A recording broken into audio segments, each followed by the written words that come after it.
Hello everyone, easy nursing classes में एक बार फिर से आपका स्वागत है। तो हम कर रहे थे पर्सनालिटी का टॉपिक। आज हम डिस्कस करेंगे आज की क्लास में theory of personality development. Theories of personality development, जो थ्योरीज होती है पर्सनालिटी की, इसमें सबसे पहले आती है हमारी psychosexual development theory, that is given by the Sigmund fraud.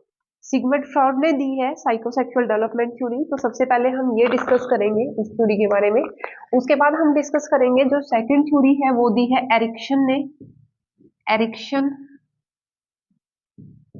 Theory of personality. तो सेकंड थ्योरी एरिक्सन की हम डिस्कस करेंगे। एरिक्सन ने कौन कौन सी स्टेजेस बताई है पर्सनैलिटी डेवलपमेंट की। उसके बाद जो थर्ड थ्योरी है हमारी, वो फिर सिगमंड फ्रॉड ने दी है, that is the psycho analytical theory. Psycho analytical theory that is given by Sigmund fraud. तो ये थ्योरी हम डिस्कस करेंगे पर्सनैलिटी की। तो इसमें सबसे पहले आती है psychosexual development theory of personality. तो इसमें जो स्टेजेस होती है, सबसे पहले ओरल स्टेज होती है। जो ओरल स्टेज होती है that is birth to 18 month, birth से लेके 18 महीने तक ओरल स्टेज होती है। एनल स्टेज जो होती है वो 18 मंथ टू 3 इयर्स तक होती है। फैलिक स्टेज जो होती है वो 3 इयर्स टू 6 इयर्स तक होती है। लेटेंसी स्टेज जो होती है वो 6 इयर्स टू 12 इयर्स तक होती है। और जेनाइटल स्टेज जो होती है वो 12 ईयर से अडल्टहुड तक होती है। तो बहुत ही इंपॉर्टेंट है, कई बार क्वेश्चन पूछते हैं कि जो साइकोसेक्सुअल डेवलपमेंट थ्योरी है उसमें ओरल स्टेज कहाँ से कहाँ तक होती है, एनल स्टेज का टाइम पीरियड कहाँ से कहाँ तक होता है, फैलिक स्टेज कहाँ से कहाँ तक होती है। तो इस तरह से जो क्वेश्चन है इस पे पूछा जाता है किसी भी कॉम्पिटिटिव एग्जाम में। तो सबसे पहले हम डिस्कस करेंगे ओरल स्टेज के बारे में। तो ओरल स्टेज जो होती है वो बर्थ से 18 मंथ तक होती है। और जो ओरल स्टेज है इसमें क्या होता है, प्लेजर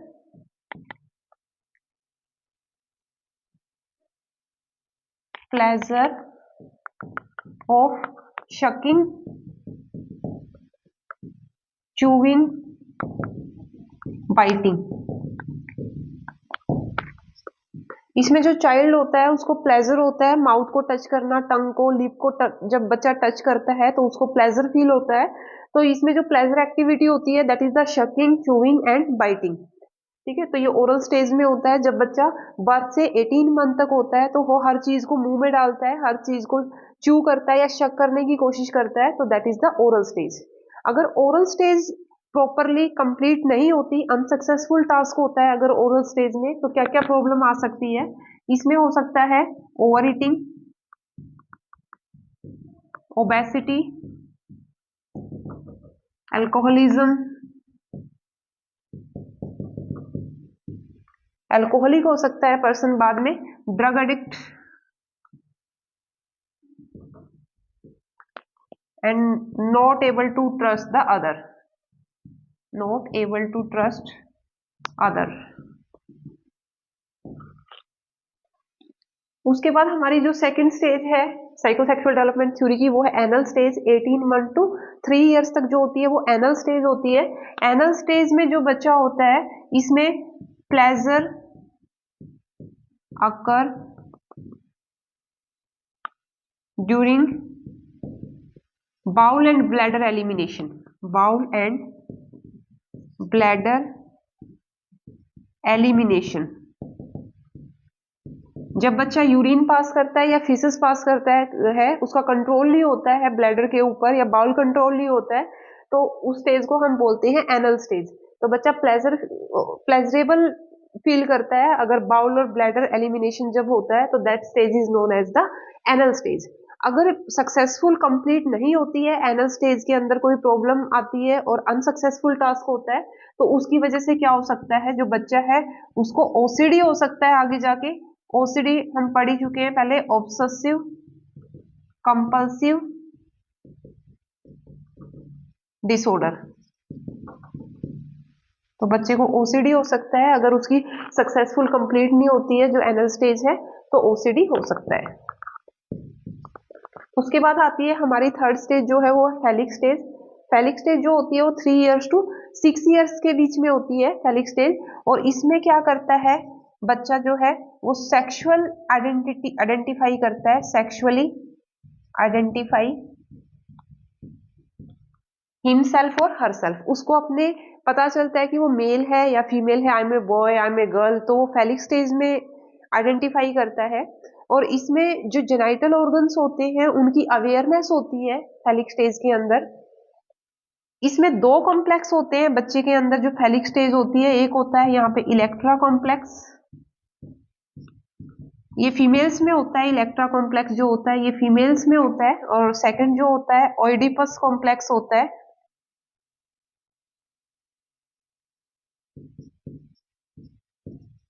जो ओइडिपस कॉम्प्लेक्स होता है ये मेल में होता है। जो इलेक्ट्रा कॉम्प्लेक्स होता है ये फीमेल में होता है। जो फीमेल चाइल्ड होता है वो अपने फादर के ज्यादा क्लोज रिलेशनशिप फादर के साथ बनाता है, और जो मेल चाइल्ड होता है वो क्लोज रिलेशनशिप जो होता है अपनी मदर के साथ बनाता है, तो उसको हम बोलते हैं ओइडिपस कॉम्प्लेक्स। तो जो ये कॉम्प्लेक्स होते हैं इलेक्ट्रा कॉम्प्लेक्स या ओइडिपस कॉम्प्लेक्स, इसमें क्या होता है, जो चाइल्ड होता है वो अपोजिट सेक्स के जो पेरेंट्स होते हैं उनके ज्यादा क्लोज होता है। तो जो फेलिक स्टेज होती है इसमें ये दोनों कॉम्प्लेक्स जो होते हैं वो प्रेजेंट होते हैं। अगर फेलिक स्टेज है वो प्रॉपरली, अगर अनसक्सेसफुल टास्क होता है फेलिक स्टेज के अंदर, तो बच्चे के अंदर क्या हो जाते हैं, सेक्सुअल डिसफंक्शन हो सकता है आगे जाके, सेक्सुअल डिसफंक्शन अकर, होमोसेक्सुअलिटी हो सकती है बच्चे के अंदर। तो सेक्सुअल डिसफंक्शन आ सकता है कोई भी, अगर अनसक्सेसफुल ये स्टेज है वो अनसक्सेसफुल रहती है, सक्सेसफुली कंप्लीट नहीं होती है। उसके बाद आती है लेटेंसी स्टेज। लेटेंसी स्टेज जो होती है वो 6 इयर्स टू 12 इयर्स के अंदर होती है, 6 इयर्स से 12 इयर्स के बच्चों में होती है। तो इसमें क्या होता है, जो लेटेंसी स्टेज होती है इसमें बच्चा सोशलाइज होता है, सोशल रिलेशनशिप बनाता है, क्लोज रिलेशनशिप बनाएगा, उसका खुद का ग्रुप होता है, अपने फ्रेंड्स बनाता है। तो इसको हम बोलते होते हैं लेटेंसी स्टेज। तो जो लेटेंसी स्टेज होती है इसमें जो चाइल्ड होता है वो स्कूल गोइंग चाइल्ड होता है, स्कूल जाना स्टार्ट करता है, तो वहां पे जाके उसके फ्रेंड्स बनते हैं, उसका सर्कल बनना शुरू होता है, उस दूसरों के साथ सोशलाइज होता है, तो that is the latency stage. अगर लेटेंसी स्टेज में अनसक्सेसफुल टास्क है तो बच्चा क्या होगा, लैक ऑफ मोटिवेशन होता है बच्चे में, lack of motivation. If this stage is unsuccessful तो लैक ऑफ मोटिवेशन होगा, बच्चा कंसेप्चुलाइज नहीं करेगा चीजों को, और उसको जो आगे चल के जो है वो जॉब में प्रॉब्लम होती है लेटेंसी स्टेज के अंदर। फिर आती है जेनाइटल स्टेज। जेनाइटल स्टेज में क्या होता है, 12 ईयर से अडल्टहुड तक जो होती है वो जेनाइटल स्टेज होती है। जेनाइटल स्टेज के अंदर क्या होता है, इसमें सेक्सुअल मैच्योरिटी स्टार्ट हो जाती है, सेक्सुअल मैच्योरिटी स्टार्ट होएगी आनी। और इसमें क्या होता है, जो चाइल्ड होता है वो अपोजिट सेक्स के साथ जो रिलेशनशिप है वो बनाता है, अपोजिट सेक्स की तरफ अट्रैक्ट होता है, तो इसको हम बोलते होते हैं जेनाइटल स्टेज। ठीक है, तो अगर जेनाइटल स्टेज के अंदर कोई प्रॉब्लम अगर आती है तो जो पर्सन है वो सेटिस्फैक्ट्री रिलेशनशिप नहीं बना पाता किसी के साथ, जो सेटिस्फैक्ट्री रिलेशनशिप है वो नहीं बनेगी, और किसी के ऊपर भी वो ट्रस्ट है वो नहीं करेगा, किसी के साथ रिलेशनशिप नहीं बनाएगा, सोशल रिलेशनशिप, और किसी के ऊपर ट्रस्ट नहीं करेगा। अगर यहाँ पे अनसक्सेसफुल टास्क होता है, यहाँ पे कोई प्रॉब्लम आती है, तो अनसक्सेसफुल टास्क की वजह से जो है ये प्रॉब्लम जो है वो आगे चल के बच्चे में आ सकती है। ठीक है, तो ये थे हमारी psychosexual development theory given by Sigmund fraud. तो आपने ये स्टेजेस याद रखनी है, मेनली ओरल स्टेज कब से कब तक होती है, anal, phallic, latency and genital, किस स्टेज में क्या क्या होता है। और हमने ये भी बता दी है कि अगर स्टेज अनसक्सेसफुल है तो आगे चल के जो चाइल्ड है उसको क्या प्रॉब्लम हो सकती है। इसके बाद हम डिस्कस करेंगे एरिक्शन थ्योरी। एरिक्शन थ्योरी में हम डिस्कस करेंगे कौन कौन सी स्टेजेस होती है एरिक्शन थ्योरी की। उसके बाद हमारी आती है एरिक्शन थ्योरी। तो एरिक्शन थ्योरी में जो स्टेजेस होती है, सबसे पहले infant, birth to 18 years, toddler 1.5 years to 3 years, preschool 3 to 6 years, school going 6 to 12 years, adult 12 to 19 years, young adult 20 to 40 years, middle adult 41 to 65 years, and maturity 65 years to death। तो ये 8 stages होती है Erikson theory के अंदर।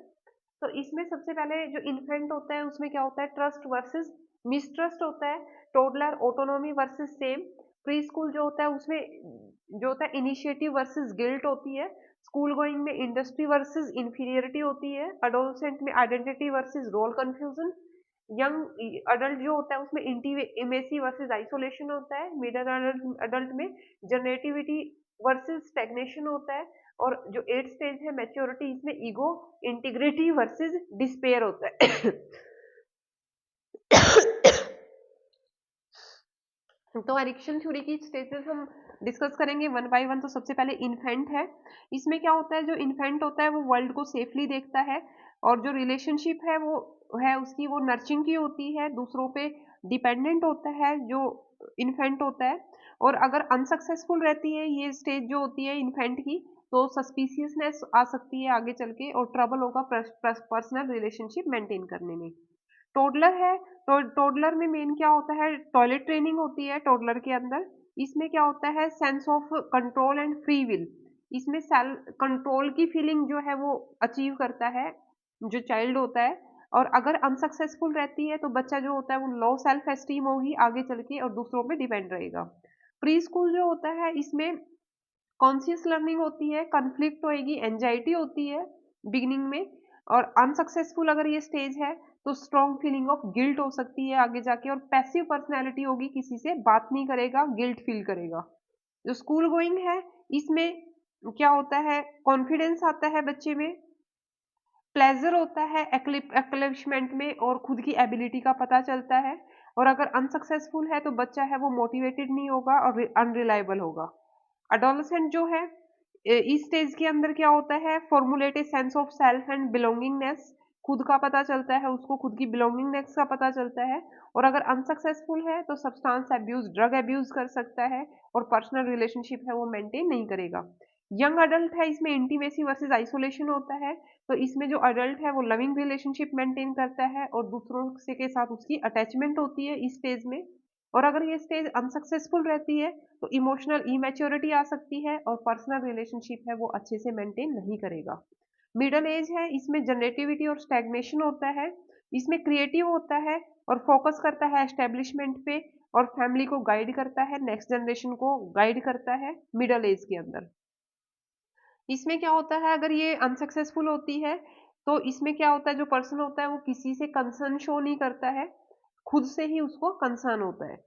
उसके बाद maturity आती है, ये 65 ईयर्स के बाद आती है। इसमें जो पर्सन होता है वो खुद को एक्सेप्ट करता है, खुद की लाइफ को एक्सेप्ट करता है। और अगर इसमें अनसक्सेसफुल टास्क है तो इसमें क्या होता है, जो इश्यूज होते हैं एजिंग के उनको प्रॉपर डील नहीं कर पाता है, और होपलेसनेस की जो फीलिंग होती है वो पर्सन में आती है इस स्टेज के अंदर, अगर अनसक्सेसफुल टास्क होता है तो ये थी एरिक्शन स्टेज।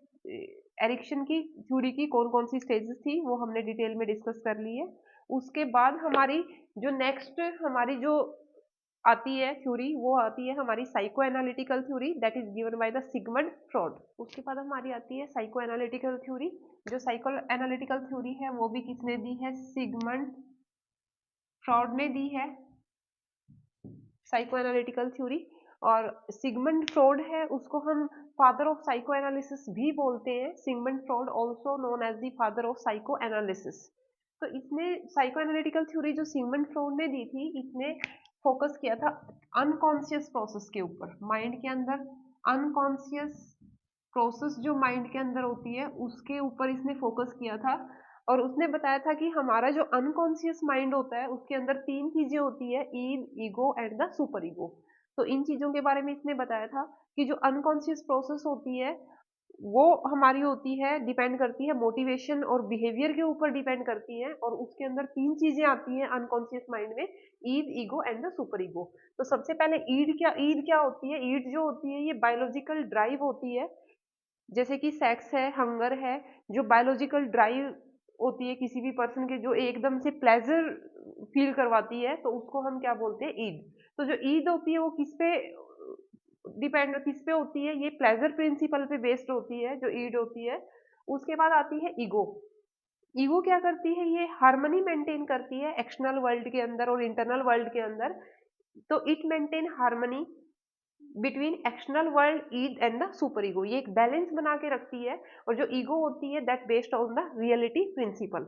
उसके बाद सुपर ईगो होती है, ये आइडियल प्रिंसिपल पे काम करती है, इसको कॉन्साइंस भी बोलते हैं। और इस पे ये जिस पे बेस होती है वो होती है परफेक्शन प्रिंसिपल पे बेस होती है जो सुपर ईगो होती है।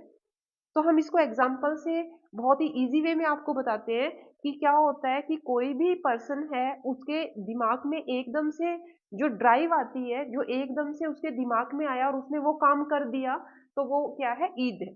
ईद यानी कि उस काम को करने से उसको प्लेजर फील हो रहा है, और उसको जैसे ही उसके माइंड में वो चीज आ रही है और वो काम उसने कर दिया है, तो that is called the Eid.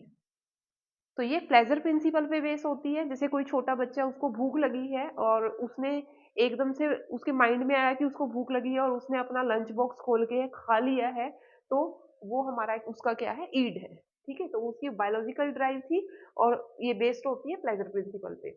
उसके बाद ईगो आती है।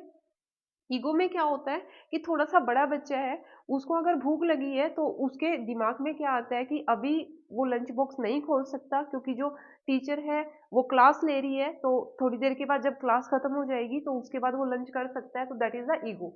It maintain harmony between the external world, id and the ego. तो ये बैलेंस बना के रखती है। तो ये रियलिटी पे बेस होती है, उसको रियलिटी का पता होता है, रियलिटी से अवेयर होता है, तो दैट इज द ईगो। उसके बाद सुपर ईगो जो होती है, ये आइडियल प्रिंसिपल पे काम करती है। इसमें जो पर्सन होता है वो परफेक्ट होता है, आइडियल होता है, उसके दिमाग में ये चीजें नहीं आती है। उसके कुछ प्रिंसिपल होते हैं, कुछ वैल्यूज होती हैं उसकी खुद की, तो उसको हम बोलते हैं सुपर ईगो।